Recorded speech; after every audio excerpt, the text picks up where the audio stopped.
การที่เราตื่นแต่เช้านี่นะรู้สึกดีปลอดโปร่ง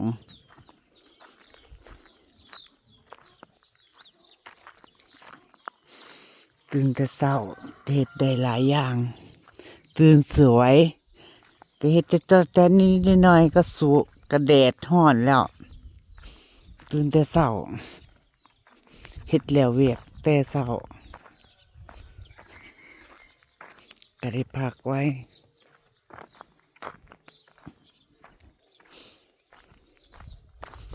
ก็สบายดีเด้อจ้า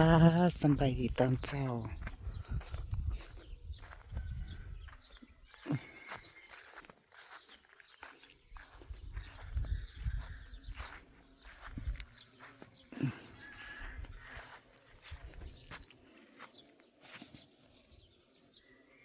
มาแข่งกระโดกดกเนาะ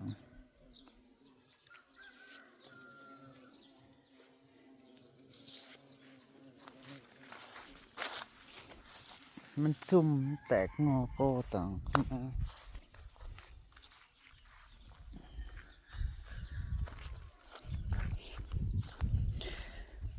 บ้านสิบไปไก่แล้วพี่น้องจะมาเกี่ยวเอานี่ผักขมแท่นี่ให้ลูกนางไปเกี่ยวไปรัดมาตะหน้านางดอกไม้ตัวไก่คดยังยายบุญคดพักมึงไปเห็นตีกูคดพักนี่ไงพัก ห้วยเขาท่านได้ดูดน้ำอยู่พักแค่2 นานนี่หิวเอาโลดนางว่าสายยางก็บอกมาเพราะว่านางเอาไดปุ่มไปดิพ่อไปดูดน้ำสวมอยู่สวน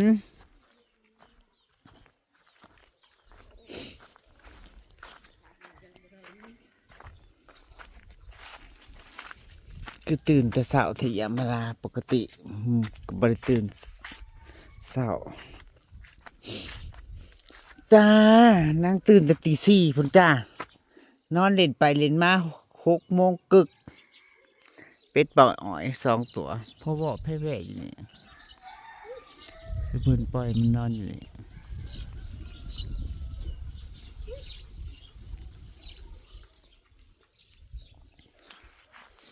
ไผยังพอห้องเพลงแหว่งยังไปตื่นลูกปิด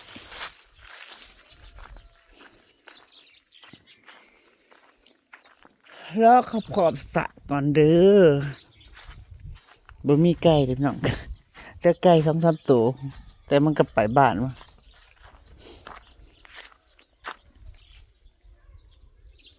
อยากได้กล้วยเขียวเอาไปปลูกอยู่คลองใส่เป็ดนางไปหากล้วยสุกเขียวซะเนาะคอเขากล้วยงามไปปลูก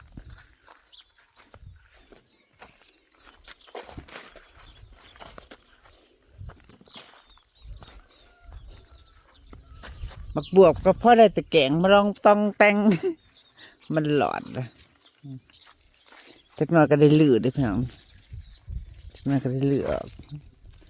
มักบวบ มักบวบหลอดมันก็เลยมาลองต้องแต่งบันจากบวบหอมบวบป้อมมาลองต้องแต่งอะไรรอได้เพียงเลยเก็บก็ยังพอได้แกงอยู่นี่ยังดกอยู่ผู้ฟังนี่ก็ได้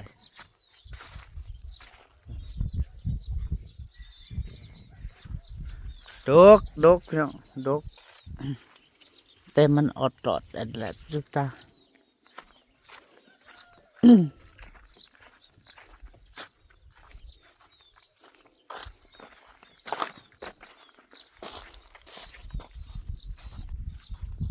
พอดีจะรวยวันเพิ่นมาลองมาดึงไปเบิ่ง ในมันเต็มอยู่ด้วย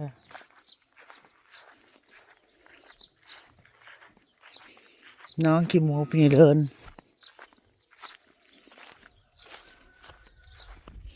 น้ำเต็มปากก็ดูเละอยู่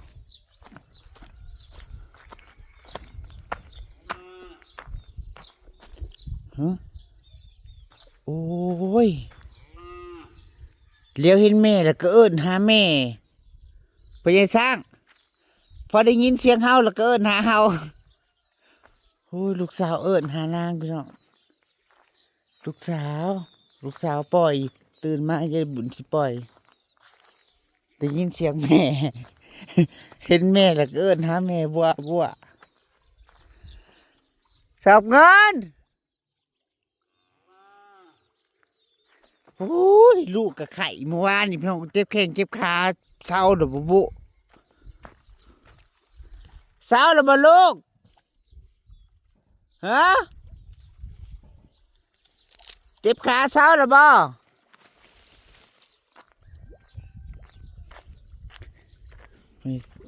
ใหญ่ไว้ดิปลานินมัน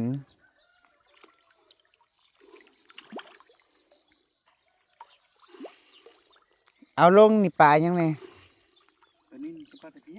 ปลานินกับปลาตะเพียนสิบกระทงบ่12 ถุงถ้ามันเริ่มใหญ่ก็ให้เกลือลายขึ้นบ่สอบที่2เบิดแล้วสอบที่2มันกินลายเดี๋ยวนี้อันนี้ได้ทั้งละทาง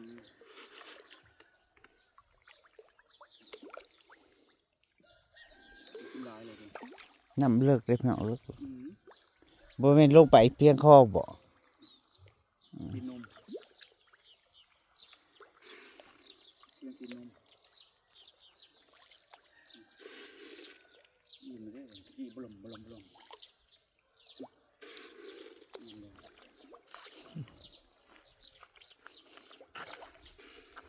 ไล่เสียแล้วก็ซ้ำกับคลองตัวยูนางพี่น้อง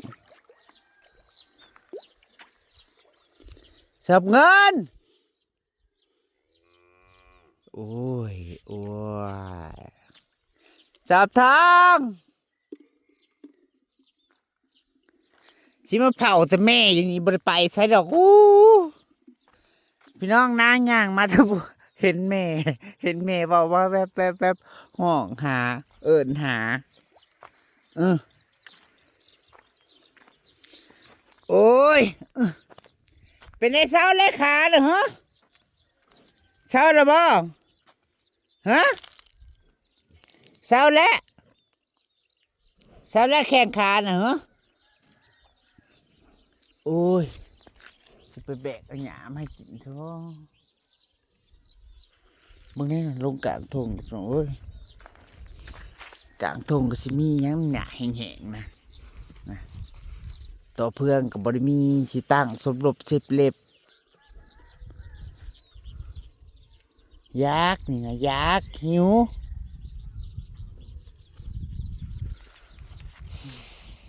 ไปตามแม่มาค่ะตามแม่มาแม่จะไปเอาเรือสอบ1อยู่พี่น้องเอ้ยตามแม่มาพี่เร็วตามแม่มาทำพี่เร็ว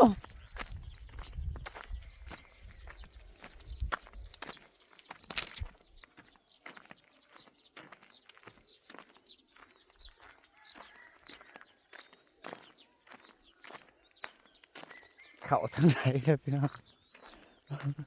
ทั้งนี้ก็ปิดแล้วปล่อยเขาบ่ได้ได้บัดนี้นะปิก้าแล้วอ่ะเอาผูกพวกนางไว้แถวนี้พอปล่อยไปก็มีอากินเด้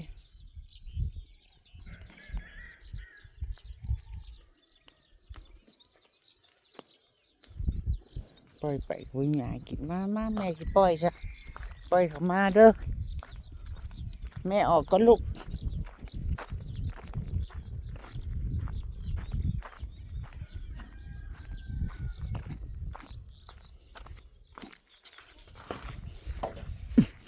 ออกไปเอาลูกกันด้วยพี่น้อง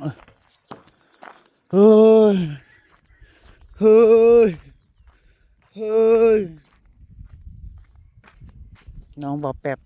มึงให้นะพอแป๊บยังปิดนี่น้ำยังออกบอ ไอ้บ่แป๊บเพิ่นซื้อเบียร์ใหม่เพิ่นว่าเพิ่นสิขึ้นมาสงกรานต์พี่น้องเพิ่นว่าสิมาปลูกนี่ทั้งบักหลายเบียร์ทั้งเบียร์มะพร้าวเบียร์ต้นไม้หลายๆอย่างเพิ่นว่าเข้ามาลูกแม่เปิดก่อนนะเข้ามาพี่เด้อพี่มึงสิหม่นยังข้างหน้าทางพี่เลยเข้ามาเข้ามาเลย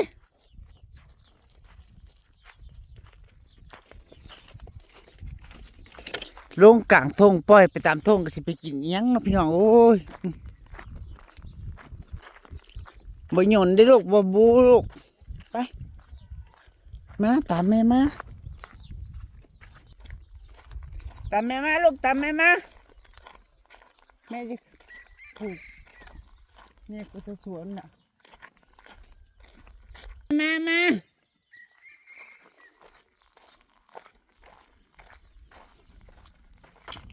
ประตูซองสั้นพูดเด้อทางมาของพ่อใหญ่ไก่มาลูกมาค่ะมาสอบเงินสอบทองมาไว้ลูก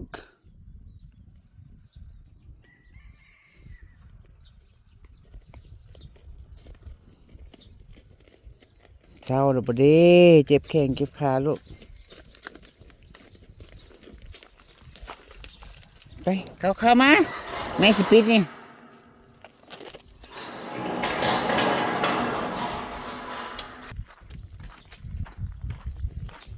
สิลามเสือกผูกเท่าไหร่เอามาผูกแค่นี้เนาะงัวเขาเคยกินมันเลยเดี๋ยวพี่น้องตายแต่งัวนางบ่กินได้ลูกสาวนางบ่กินนะบ่กินงัวในบ้านเนี่ยวางยามนานมันกินตายผักบุ้งชำนึงมันก็ยังบ่กินงัวนางเอามาผูกเท่านึงเลยมันรอบที่สอง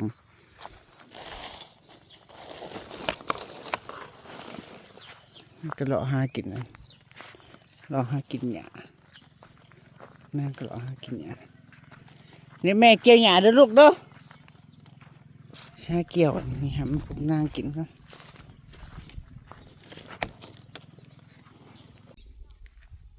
อันไปเลาะแถวทงแห้งๆนะไปกินก็แก่ๆบาดหญ้าเขียวๆพวกนางบ่กินนะคะเอามาปลูกผูกนางก็ไม่กิน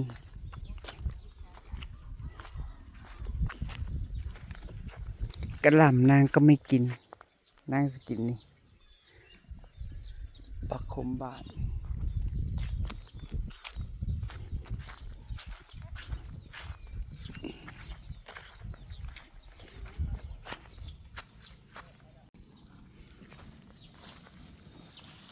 เดี๋ยวให้พูดละกระตาพอเดี๋ยวแม่จะไปเวียกนะลูกเด้อนางก็สิไปในเมืองกับพี่น้องไปเห็นบัตรประชาชนไปทำบัตรประชาชนดิจิตอลเขาจะเปิดให้เห็ดเมืองสองคนจาก1,000 คนปุ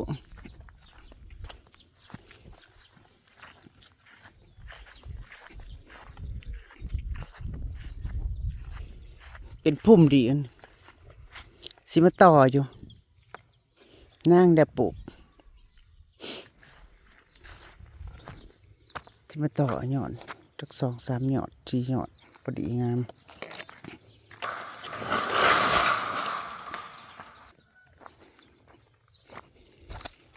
ดอกว่าเป็นอะไรเพียงคนโพน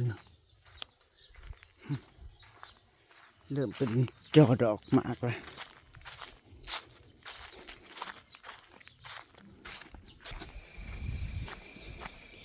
เอาอย่างมาพอดีรถมาส่งสังกะสีนี่มันยังเศร้าอยู่สร้างยังบ่มาเลยพี่น้อง8 โมงสร้างมา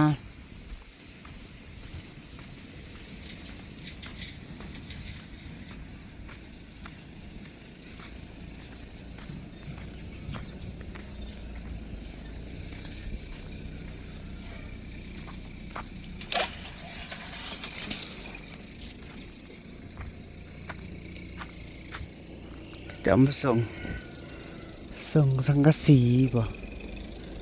ส่งสังกะสี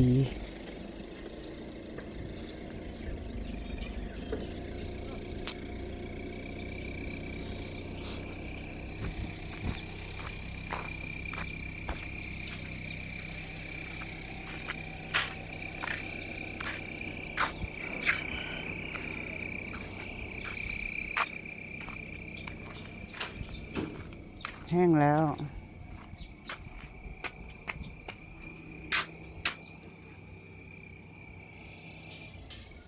ได้คนกับห้องน้ำเอี่ยมมาลาอลังการแท้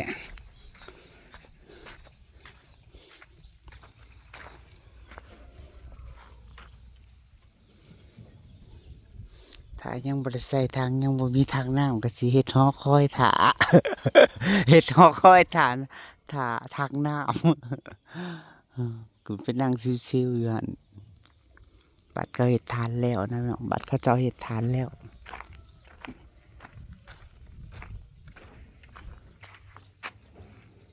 น้ำครึ่ง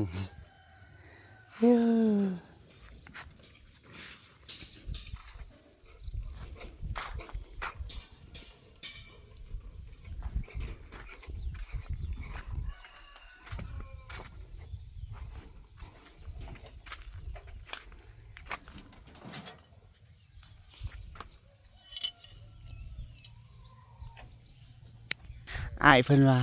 ตูบนางงามมีคลองใส่ไก่คลองใส่ไก่เฮ็ดตัวอยู่ปล่อยป่าแล้วแม่นเสียสะพานลอยที่ของนอกเลยนะให้สร้างให้เจ้าเฮ็ดสะพานลอยให้เด้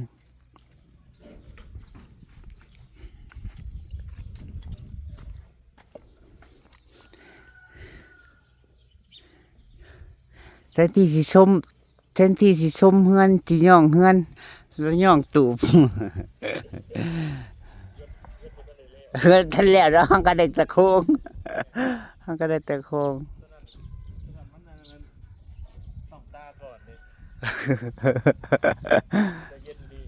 แม่นเย็นเด้นั่งนี่เย็นยามก็เว้นก็มักมานั่งเล่นไผก็มานั่งเล่น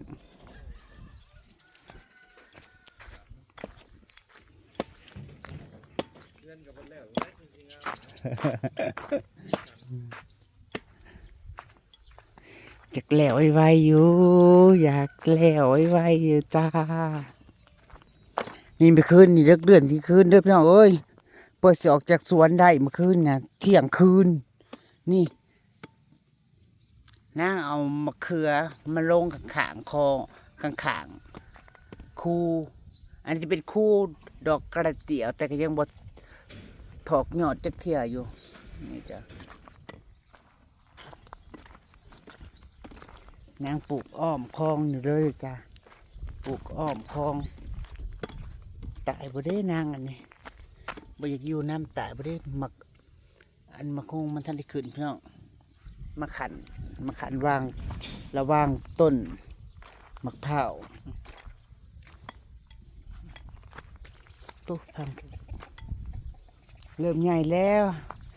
ไผย่างก็มาก็ว่าโอ้ยต้นมะเขืออำลาคืองามแท้นางปลูกหอบเบิ้ลแล้วพี่น้องตายบ่ตายแน่บนสิตายให้สิคืนบน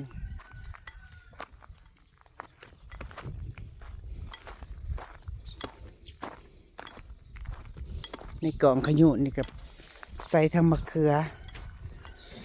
เว้ยใส่ทั้งหมักพริกใส่ทั้งหมักหุ่งหมัก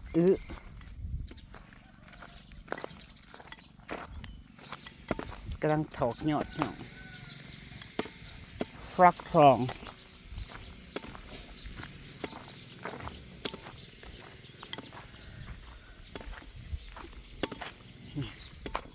ล้างห้องน้ำล้างคูห้องน้ำมาอันมะแข้งปลูกมะแข้งมะละกอซื้อมาแต่เข็มมะลาดแต่เหมือนนะก็มาใส่ขางนี่เพื่อมันใกล้กับต้นขนุนบ่เป็นอย่างดอกเพื่อต้นขนุนที่ใหญ่อันนี้ก็มันอยู่บ่หลายปีดอกมันคือทรง นี่นางก็ย้ายมานี่ระยะห่างได้4 ต้นฝั่งมี4 ต้นทางเขานางใส่ต้นมะคงเตี้ยพี่น้องพันเตี้ยขางคูนี่ใส่3 ต้นทางเขาการปลูกฟางไม่ต้องห่วงพี่น้องแต่ผู้สีงามสียังแล้วปลูกดูปลูกขันบัวระบาดขันบคั่วกันแล้วซาด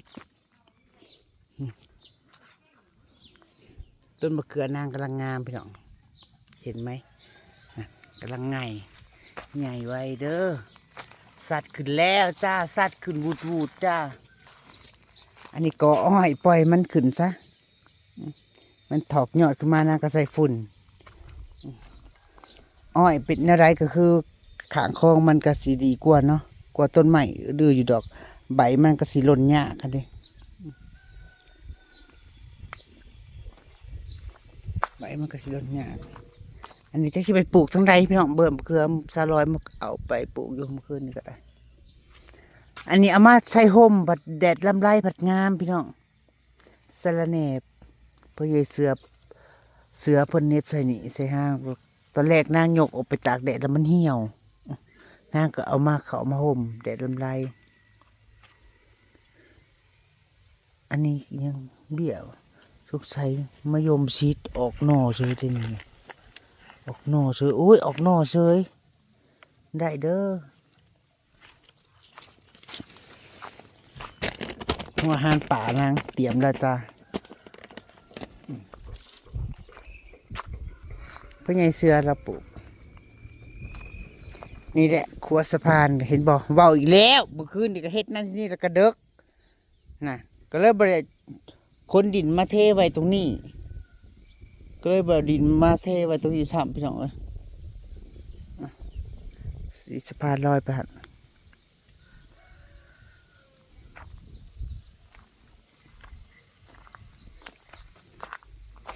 เมื่อคืนนี่ที่เลิกที่ดื้นนี่ก็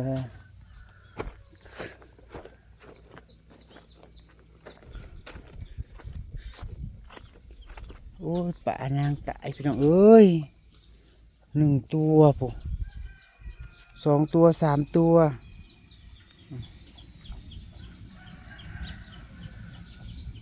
1 2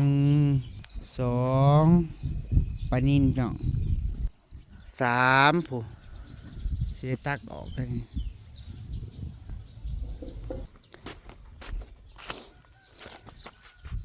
อันนี้โหระพาเด้อจ้านางมาจ่อลง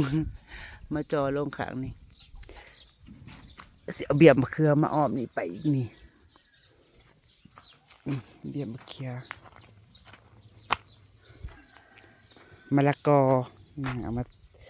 ปลูกตรงนี้มะละกอโหระพานางปลูกอ้อมหมดปลูกบดทางนี้จ่อผนังทางนี้บริจ่อพี่น้องไอ้ต้นหมักไฟเลยพอใหญ่เชื้อแล้วพอมาปลูกมองนี่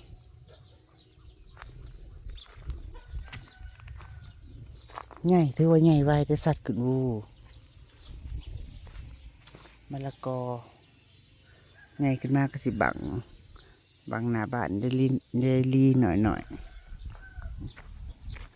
เราสวนเด้อจ้าออกจากลูกกับพามาเลาะสวน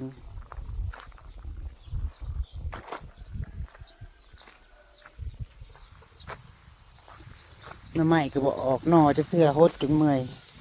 เมื่อคืนก็ปล่อยน้ำใส่จนเป็นชั่วโมงแต่เทื่อนะอันนี้มะเขียบฝรั่งเด้อค่ะนางมาปลูกมาแต่หน้านางกับใหม่อยู่เจ๋มาแทนต้นเปื่อยได้2 ต้นตอนแรกนางล่าว่าเสียต้นหนึ่งแต่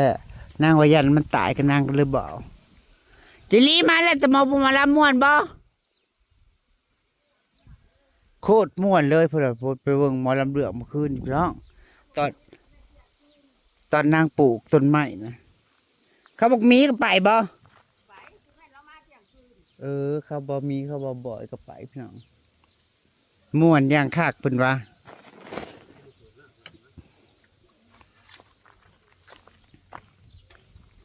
เรียบเครือนางเลยพี่น้องนางเพิ่งเอามาปลูกเมื่อคืนนี่เป็นเอาไปมาแทบสิบ่มีที่ว่างเลยพี่ที่ดินนางนี่พี่น้องด้านหลังบ้านนี่พอกินแล้วมาเครือนี่มะเขือนี่พอกินแล้วนี่บ้านมันขึ้นนี่ปลึกพืชบ่มีหมองว่างแท้ๆพี่น้องเอ้ย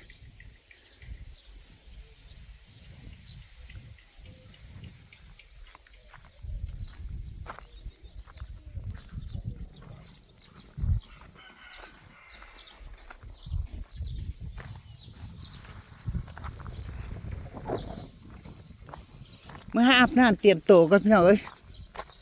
สิไปในเมืองไปเฮ็ดบัตรประชาชนบัตรดิจิตอลแต่ว่าก่อนสิไปก็สิฮดพวกนี้ก่อนเพราะว่าห้างกระปูกเมื่อคืนนี่กับสิเอาอาหารป่าให้ลูกๆก่อนพี่น้องจ๋ามันลาพาจากกันเด้อจ้าก่อนอื่นก็ขอบคุณทุกคอมเมนต์ขอบคุณทุกกำลังใจไปแล้วสบายดีสบายดีสบายดีโออีสิมาไว้ใส่ต้มใส่แกง